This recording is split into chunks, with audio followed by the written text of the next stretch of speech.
So today's webinar is called Harnessing the Power of Stock Compensation. And before we jump in, a little bit about me. My name is Meredith Moore. I'm the founder and CEO of Artisan Financial Strategies. I literally just hit my 25th anniversary in my business last week. So that's a big milestone. Yeah, it is. And what prompted doing this webinar was we both have a lot of big corporate clients in corporate senior leadership, usually vice president plus. And I think most people are used to, hey, we get our salary and maybe we get a bonus. But as you start to move up in the ranks, primarily, again, my experience has been more in the big fortune companies and then some in technology too, where they're giving stock as compensation. Is that kind of the areas that you're seeing it too? Exactly. Yeah.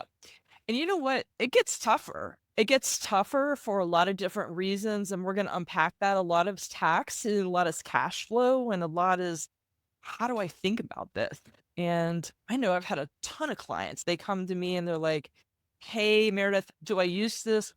Well, my bonus wasn't big enough, so I cashed some of my stock compensation in to pay for my kids' private school. Or, it could be any number of things, but it's a mystery. And what I think I've seen is every plan is different, Mhm. whether you're at a Fortune 100 or whether you're a mid-sized healthcare technology firm. And it varies. Okay. Mercedes, tell us a little bit about you first. I know Sure. you're an EA enrolled agent extraordinary. You've been in the business a long time. So I we'd love am. to hear. Yeah. Yeah. So my name's Mercedes Pasqualetti. I am an enrolled agent, like Meredith said. I have a MBA in small business and entrepreneurship, and I am the president and managing partner of my firm, which is HLM Financial Group. We do tax management, strategy, and planning, as well as tax preparation. We also do CFO controller work, and our firm has been in business since 1986. I'm not quite old enough to have been here then, but I have been here 22 years and have a vast experience with high net worth, high income individuals and medium to medium large-ish corporations and business entities. Yep. Absolutely. And I think where we're talking today is for both of us, our clients that are hiring W-2s. They don't own businesses, and those of us that own businesses, we get deduction. And a lot of you here on here do not get the luxury of that. And I did a whole nother webinar on what are the things you can do as a high earning W-2. Feel free to ping me if you would like. I wrote a white paper on how to maximize those tax advantages that are extremely limited, just quite honestly, with high earning W-2s. But I think it's important to note that the reason a lot of people are high earning W-2s is not just because of their salary and bonus, but because of exactly this that we're talking about. It's the stock compensation. Sure. Okay, so I'm going to move to the next page. And so there's different types of, we call it equity compensation, equity incentives. And to be clear, like every company is different with how they issue it. We'll go through what vesting is and all of this, but just asterisk, know that every plan is different. So do you want to walk us through Sure. high level here? Sure. So restricted stock are going to be treated just like compensation. They're going to be taxed at your ordinary income tax rate as soon as you receive them. Performance stock is similar.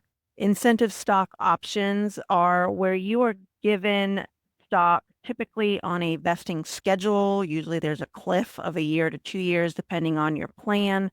And what happens is there's a strike price and a fair market value. And the difference between those has a specific tax treatment. There's also some waiting periods before you can actually take those out of the plan and cash them out.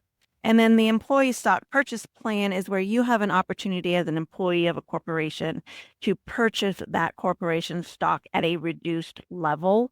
And that is withheld from your tax or the amount that you deem you want to purchase each pay period. But you are paying for that at a reduced price. So in theory, when you go to sell them, there would be some sort of capital gain, whether that's short term or long term.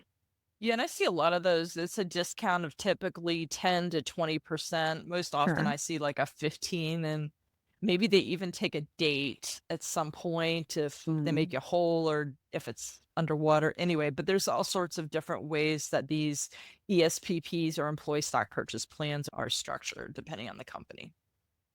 What I've also found, and for those of you that are currently in leadership roles, and receiving equity comp, but not an inordinate amount.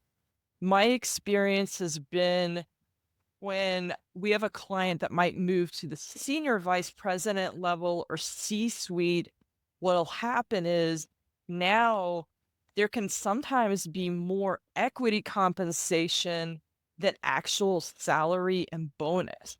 And that brings a whole nother level of complexity because typically lifestyle is built around total compensation. And now they don't know when to sell something and how to sell it. And we'll deal with some of that here in a little bit. But please know that if you're receiving it now, if you have a career trajectory in your company with moving up, this is something you really need to understand. And my experience has also been for high earning W-2s, they've never been able to justify hiring somebody like Mercedes because they've always done their taxes themselves via TurboTax. And now all of a sudden, like all these other triggering events are happening. Sure. They don't know how to unpack it and how to make decisions. And so I think we're going to really jump into some of that. Okay. So the three key issues that we're seeing, number one is going to be managing the taxes on it. Back to if you're receiving it, you're likely a high earning W-2. And so what kind of taxes are triggered? How do we address it? And then number two, which I'm going to dig more into, is selling for cash flow needs. Again, you might have to pay a kid's private school education. So when do we sell? Maybe some of you on here have windows that you have to make those sales due to earnings calls. Many of you on here, and I know I've had this with a lot of clients, there's a minimum amount of stock you have to hold if you're in senior leadership. They will not let you sell. Like you have to have that minimum. And finally, deciding what and when to sell. Which tranche of stock do we sell? Which I think are informed a little bit by Mercedes, what you're talking about with some of the taxes and where performance has been and what's appreciated and what's not. Anything else you wanted to add on these? Not necessarily. I think managing the three of them together is very important. Like they're not each separate, that we need a total plan for everything that's going to come out of the decision to sell or hold. Right. No, that's fair. Okay, well, let's jump into the fun part because it's lunchtime and everybody Sure. loves to talk about tax. Yep. Right. Yes. Hopefully you won't fall asleep. But anyway, some of the things to think about when managing the taxes is oftentimes maybe you're a high earner and maybe your spouse is making significantly less just by nature of what they're doing. So for example, you're earning 450 plus you're maybe getting $200,000 in stock options, but your spouse is maybe earning 65 or 75. That spouse and their withholding is only going to be based on either married filing joint and separate, but what they don't know about is the total household income. So it's likely that your options and your total income on your side of the house are going to greatly affect the tax for your spouse. And so a lot of times what we will do is we will work a tax plan with the entire picture, because if your spouse is withholding at only say 10%, but your income is maybe 28 or 30, 32%, we're going to have a pretty big shortfall on the spouse's portion of the income. So whenever we're doing a tax plan, we really need to look at the total household income and everything that's going to be happening. The ISO vesting Actually, is let me jump in Mhm. real quick if I could. So does that mean just increasing withholdings, or does that mean some people need to file quarterly? Like, how do you make those decisions? Sure. So it's an either or possibly a both combination. So we can either adjust withholdings through the end of the year if we have enough time to do that, or we could do some estimated tax payments, and those payments are typically due April, June, September, and January 15th of the year. Or we could do a combination thereof so that we can manage the household cash flow. So maybe, we take half of it from withholding and half of it we pay on estimated payments. The nice thing about doing it through withholding and not estimated payments, though, is the withholding is assumed to have been all year long. So even if we change the withholding, let's say in Q3 to mitigate some of the tax that's due, you wouldn't have an underpayment penalty as long as we're meeting the requirement with withholding. Now, let's say you haven't done Q1 and Q2 payments, but now we're making a Q3 and Q4. There may be some underestimated tax penalties, which we would like to try to avoid. We can do annualizing of income to mitigate some of that, but we want to look at the whole picture and how do the penalties play into that as well. So what happens if like, hey, Mercedes, hey, Meredith, I know I have all these RSUs. I know they've vested. Let's just wait till the end of the year and then just true up with the IRS at that point. What's the drawback with doing that? The biggest drawback is potential underestimated payment penalties. And so really we need to manage that tax flow on a quarterly basis to make sure we avoid any of that. So the rules are you have to, if you're high income, you've got to meet 100% of the prior year's income tax or 110% of the current year's income tax. And so you can either do that through withholding or we can do it through estimated or a combination. And so we need to look at what happened last year, what's happening this year, and how is that going to impact any potential penalties that you may get on your tax due. So I don't recommend waiting until the following tax season to true up your tax situation. Got it. So if somebody's just now starting to get equity compensation or some RSUs, your recommendation is probably you don't want to DIY it anymore. Go see somebody like yourself to figure out, make sure the withholding is correct, make sure the estimated quarterlies are in line so you don't get a big penalty or whatever from the IRS at the end of the year. Exactly. Okay. Great. Definitely. The next bullet point is talking about ISOs, incentive stock options, being potentially subject to AMT. AMT rules change, so you've got to So be what in is AMT? We all live in our acronym world. Yes. So for all of you, let's start with the ISO. Incentive stock option. Okay. And AMT is alternative minimum tax. And so basically there's a calculator and a calculation for IRS that says if your income and your MAGI, which is your modified adjusted gross income, aren't aligning to what they feel the tax tables should be creating for your income tax, you may get hit with some additional tax, meaning you've got to meet a required minimum of tax, but based on your income and maybe your investment income and what other sources of income, you may have to pay some additional tax.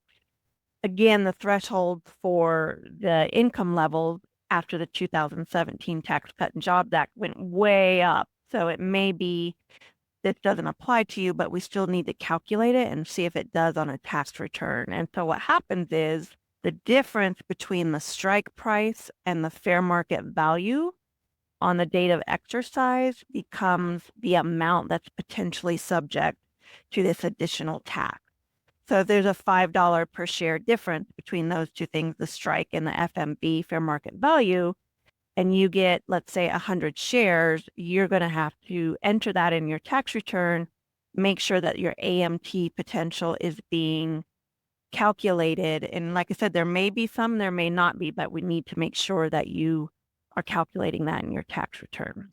Got it. So this is a big step, it seems like, in the world of public accounting. Back to my experience have been with high earning W-2s, like TurboTax has done it. And this just, now we're bringing AMT and your world isn't so simple anymore. Is that Correct. what you're saying Correct. too? Yeah. Yeah. Well, and a lot of times TurboTax is not intuitive, specifically at the higher complication level, which I would think AMT would belong to. It depends on how you answer the questions. If you get one question wrong, it's not going to properly calculate. So it's important to use a professional, a licensed professional, to help you if you have any of these in your return. Yeah, and we've seen a lot of changes in the public accounting world too. I know I taught a continuing ed for Georgia, acccountants, and it's like there's so many accountants retiring, and I always hear from clients like my guy has handled my return like the guy, but nobody wants to pay the mid-size CPA firm at 450 an hour.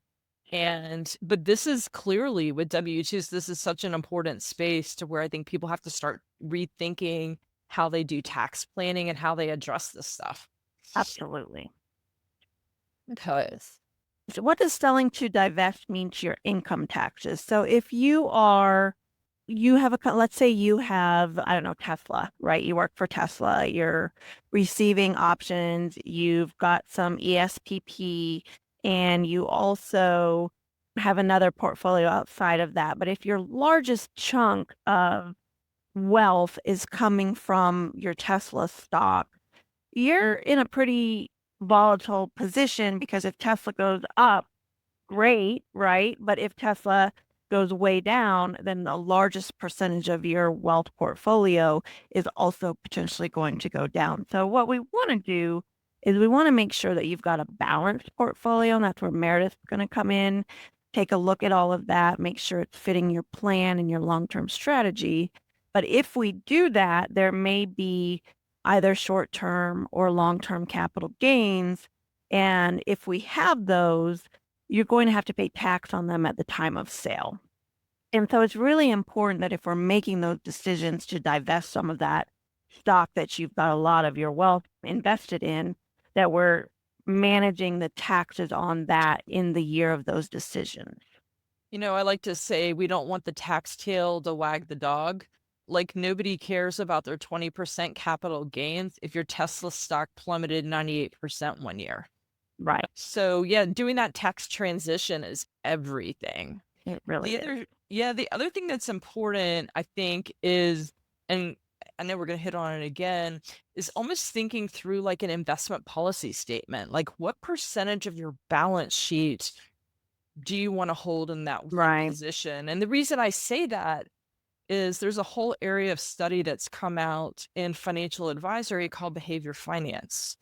And, you know, we have a lot of clients with a lot of holdings in Apple and a lot of the big technology firms. And it's hard to say, like, hey, I want to divest some of my Apple or my Microsoft or my Amazon when it's going up. But to your point, Mercedes, that might not always be the case. And so we can just say, hey, whatever percentage, it could be 10%, 15% remains our sort of investment policy statement. And the minute it goes up, that means we sell. So we have something clearly in our head that will trigger to us, sell or not. Yeah. I mean, I have a couple of clients this actually happened to. They had Mhm. ESPP, and they also had a bunch of options that they received as RSUs, and they were sitting on the fence at a critical time where the 95% of their wealth was invested in this particular company, and they didn't pull the trigger quick enough, and they lost 65% of their wealth. Well, it's going to take a long time to rebuild that.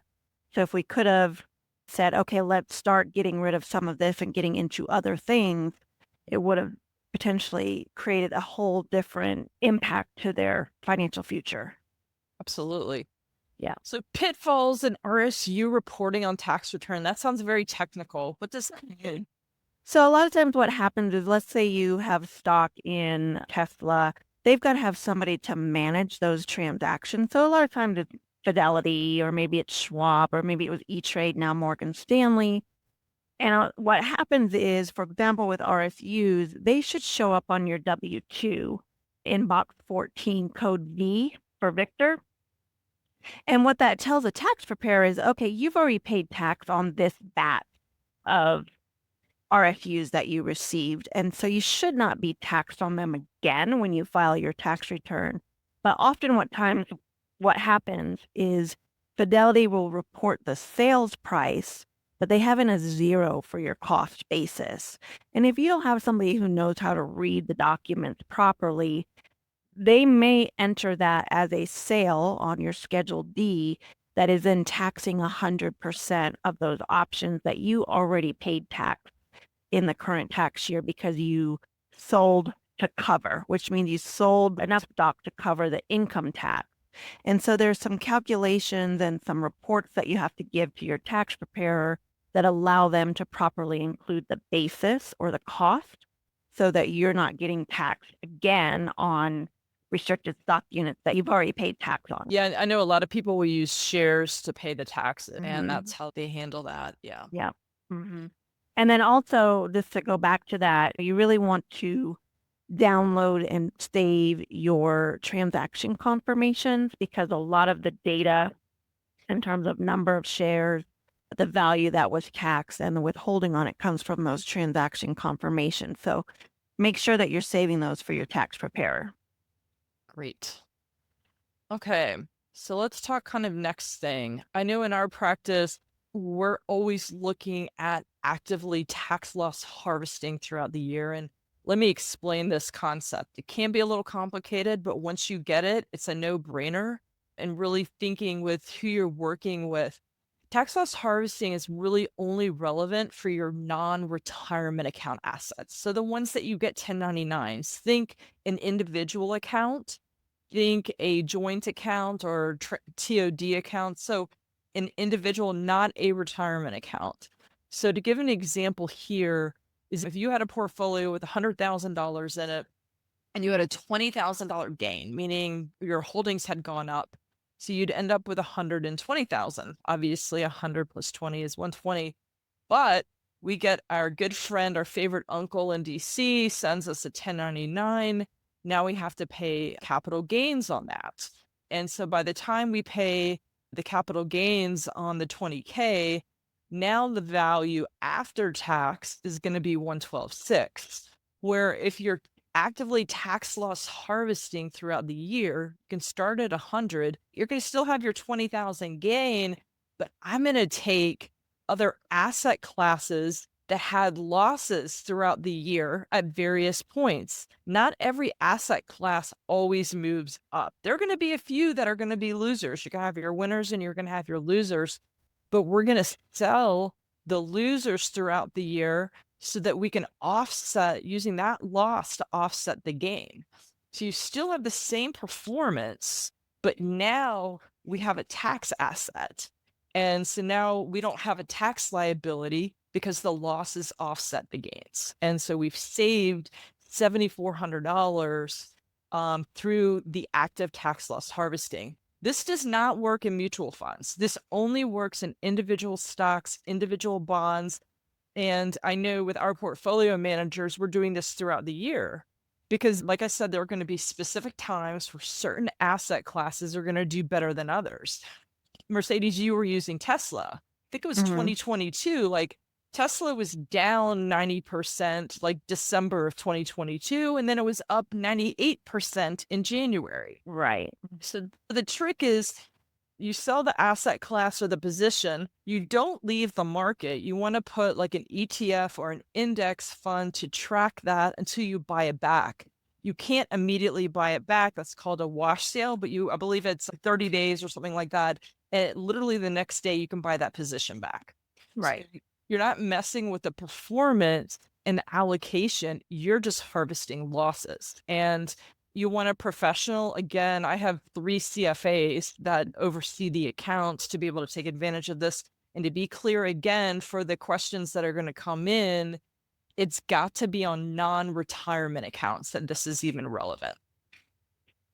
Anything else you wanted to add on this, Mercedes?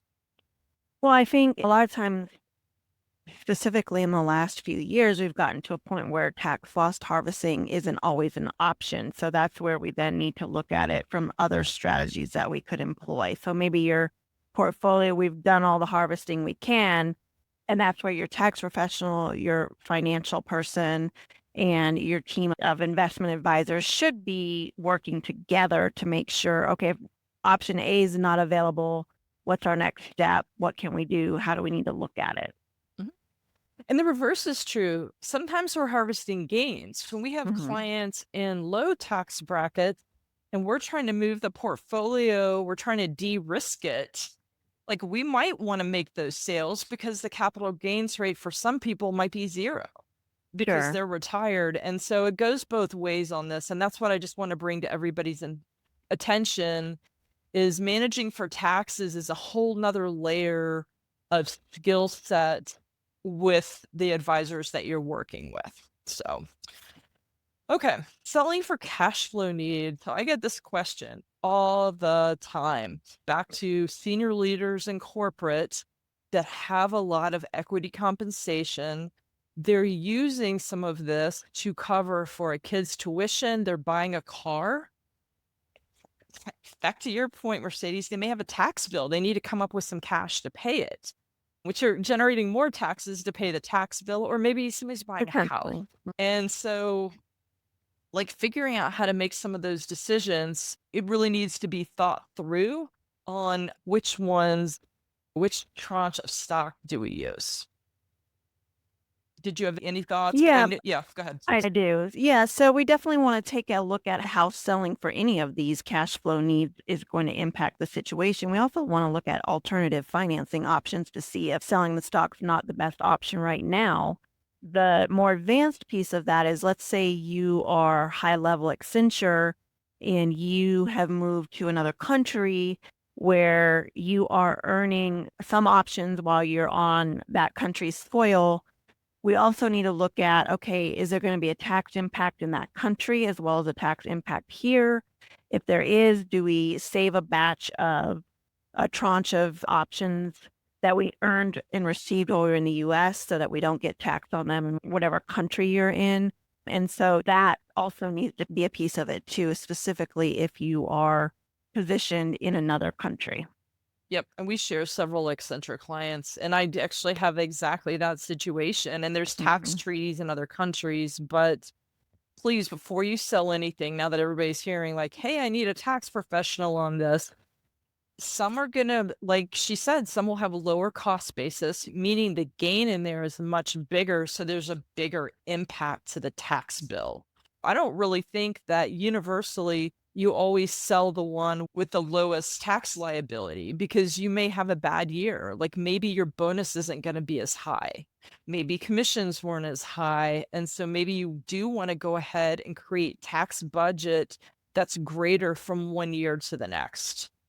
Yeah, absolutely. Let's say you have a down year, you're down a couple 100,000 in your other regular ordinary income. And this would be a good year because maybe your tax rate has changed. You've gone down 2 or 4 percentage points. Maybe this year we do want to take the gain and maybe we want to look at that. And we know next year you're going to go back up by another 500,000. Managing that cash and tax flow together is very important.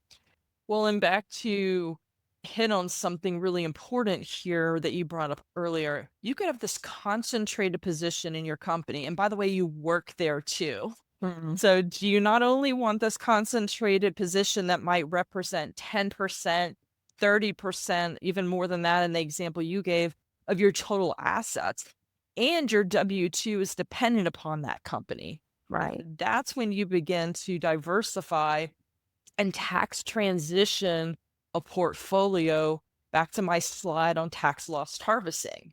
How do you switch it from all in Tesla to a Mhm. diversified portfolio and maybe 10 different asset classes, but not just ripping the band-aid off and having $600,000 of gain?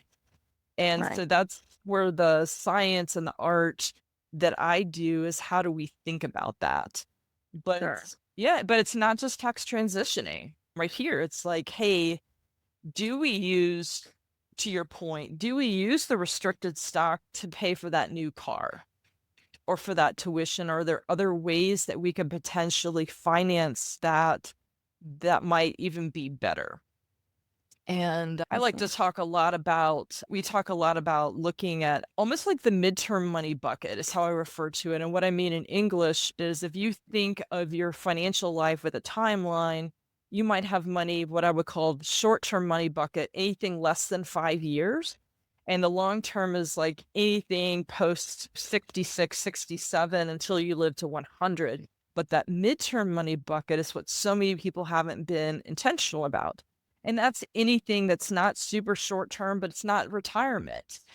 And what falls in that midterm money bucket are going to be after-tax investments. Clearly, equity compensation falls in there. I also put college 529 plans in there, as well as cash value life insurance. We want accessibility. We need access, which is my earlier point of this is why we're using it for cash flow needs. And the other reason that's super important on the offense and defense, let's say the stock is down. If I need 100 grand, I'm gonna have to sell a lot more shares when Tesla is down than when it's up. And by having a very distinct midterm money bucket item that has guarantees, when the stock is down, I'm going to go to my defense or my guaranteed account. But when the stock is up, I'm pulling that Tesla. But when it's down, I want to go to my defensive account. So being also not just intentional about diversification around the restricted stock, but how do I also have another place to go if that position is significantly down, so I'm not selling an inordinate number of shares? Back to your point of alternative to finance something. Anything you wanted to add there? No. Okay, got it.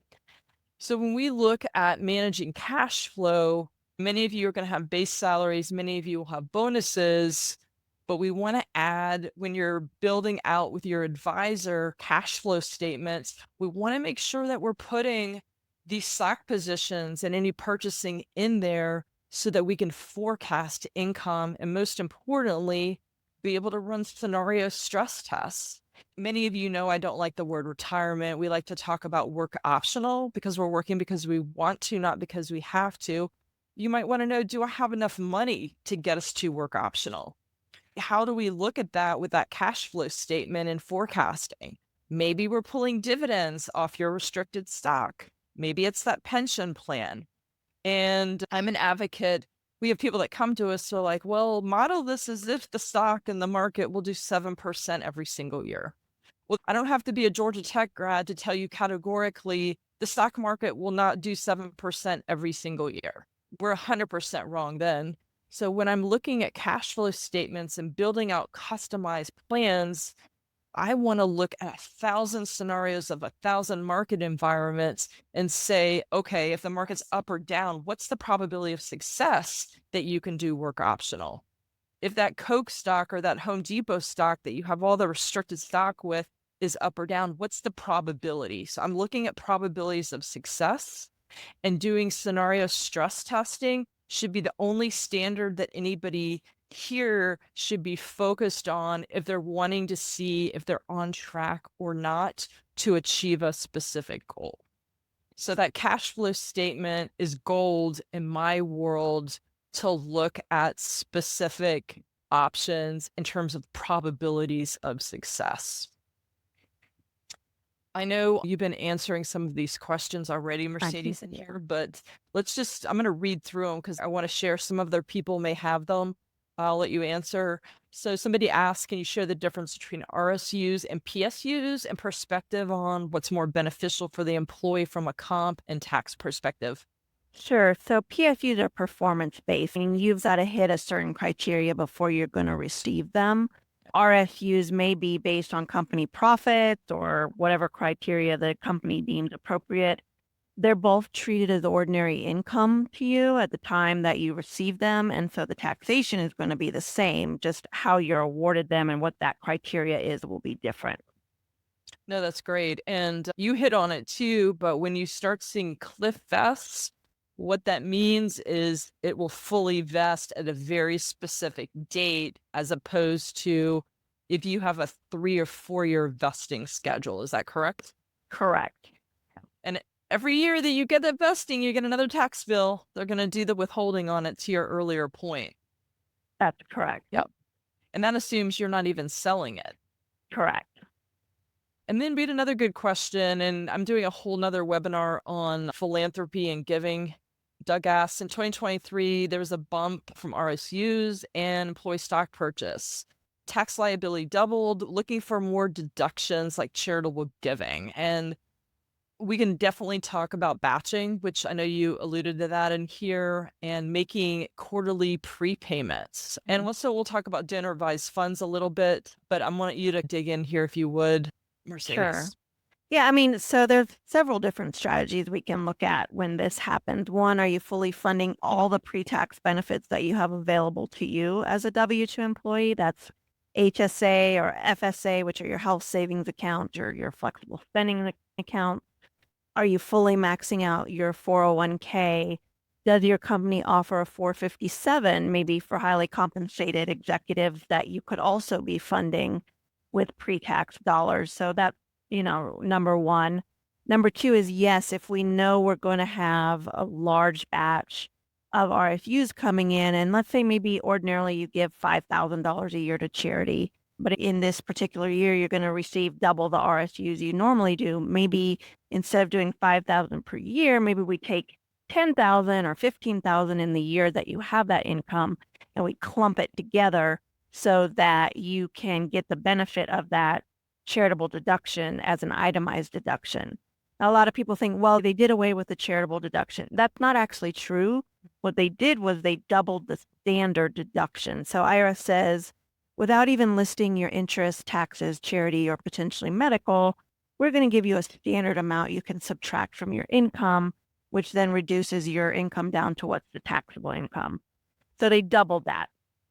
Most people are not going to have enough interest, property taxes, and state tax paid or charity to be beyond that number, the standard deduction, but typically high earners will. And so that's where we can maybe look at a donor advised fund, as Meredith said, which is a fund that we can pre-fund, get the current year tax deduction for it, and then give our charity out of that fund over a period of time.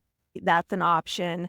There are several, if you're in the state of Georgia, there are several state tax credits that act as a charitable contribution at the federal level that also give you a dollar for dollar credit against your Georgia state income tax. And that might be an option. Maybe Another one too is, again, we're talking about equity comp here. Mm. Like, what about you have your favorite charity? I'm sure somebody has something they're very aligned with. And say you have that highly appreciated stock, not in an IRA, that you've had it sitting around, you're afraid to sell it because of the tax liability. What's the implication of, again, I'm a Georgia Tech donating it. grad, right? Sure. Like Yeah. donating that highly appreciated stock. What does that look like that was given to them 15 years ago? Sure. So you could certainly fund your charitable giving through your highly appreciated stock, which is an excellent way to do it because, like Meredith said, you don't pay tax on the potential gain if you had sold that stock and just gave them the cash, which is amazing. When you donate stock, it's limited. The deduction is limited to 30% of your adjusted gross income. So there's some calculations we would want to do to make sure you're not exceeding that, or you carry it forward for a period of time where it can be used moving forward. And that's definitely an option. And a lot of our clients do that option. Some of the universities, I believe UNC Chapel Hill and Georgia Tech, have a 2 to 5 year window that you could potentially spread that commitment over. And so we would want to decide, okay, is this year a year that we want to fund it at 100%, or do we maybe want to take the 2, 3, 4, 5 year option and spread that commitment over the next few years? And so part of the planning and strategy of that is deciding when to make those contributions. One thing I want to jump in and be really clear about, because I hear, before I adjust this next question, I hear a lot of people tell me, 'cause I even ask it on my intake form, is your CPA or your tax professional just preparing a return? Are they doing planning? Mm. For everybody here on this call, you don't write anything down, you write this down. You should be doing planning and tax prep. Otherwise, you're not going to get any of the strategy that we're talking about. Yes, you're going to pay more in fees. Yes, you're going to make it back and all the stuff that we're talking about, because you're not going to know what or when to sell. Are we better off doing some stuff as a charitable? Are we better off tax loss harvesting and tax transitioning the portfolio to something more diversified? Which is why I like quarterback, and I always bring in my CPAs and my estate attorneys, because nobody can make a decision in isolation. That's why you're hearing Mercedes and I talking back and forth. What I do depends on her and vice versa. And so finding somebody, even though you're a W-2, to pay for a tax planning engagement in addition to tax prep is critical. Right. And we actually are at a point where we would like to meet with you at a minimum twice a year. So mid-year, after tax season craziness, and maybe Q3, Q4, because there are things we can do, but we can't do them after 12/31. The only thing I can do for you at that point for the prior year is prepare a tax return. If you're self-employed, there are a few things we have available to us, and you can always fund potentially a deductible IRA if you have that option by April 15th. But all the other stuff that we're talking about, we can't do anything for you after 12/31. Yep. No, absolutely. Anything else, please feel free to jump in with any more questions. But I think the takeaway here is you don't just want to prepare. There's a lot of people that can prepare a return. Doesn't mean it's always right, but the planning is where you really can get bang on your buck. Our Mhm. office does tax planning, but I still have to lean on another public accountant to vet what we're seeing, and something that might be a little more laborious, especially as we're doing tax transitioning on portfolios. I'm going to put our information up here. So please feel free, know that we're going to send a link to all of this out to you for the recording. I'm also going to, I just came up with this idea. I did another webinar for high earning W-2s on best strategies. I'm going to send that to everybody today as well that attended this. So you have that resource guide. And Mercedes, I believe you're offering some time with people. Is that right? Yeah, if you'd like a 20-minute consult, I'm happy to put you on the calendar and talk through your situation, see if there's anything that we could do to assist you. So please reach out and let me know if you're interested in that. Yeah. And vice versa. We'll make that offer in the email. And so I know this has been an exciting lunch about tax and Mm. equity compensation, but please know this will be the biggest thing for those of you that your career trajectory is moving up. That will make the biggest needle moving item in your financial plan and your wealth, as Mercedes mentioned. Okay, so with that, I did want to thank everybody for taking time out of your day. Time is our biggest asset. It's not your equity comp, it's your time. So thank you everybody for coming out. And again, we will get you the recording, and I'm going to get you my resource guide on top ways for high earning W-2s to save in taxes. Yes, thank you, everybody. Thank you so much.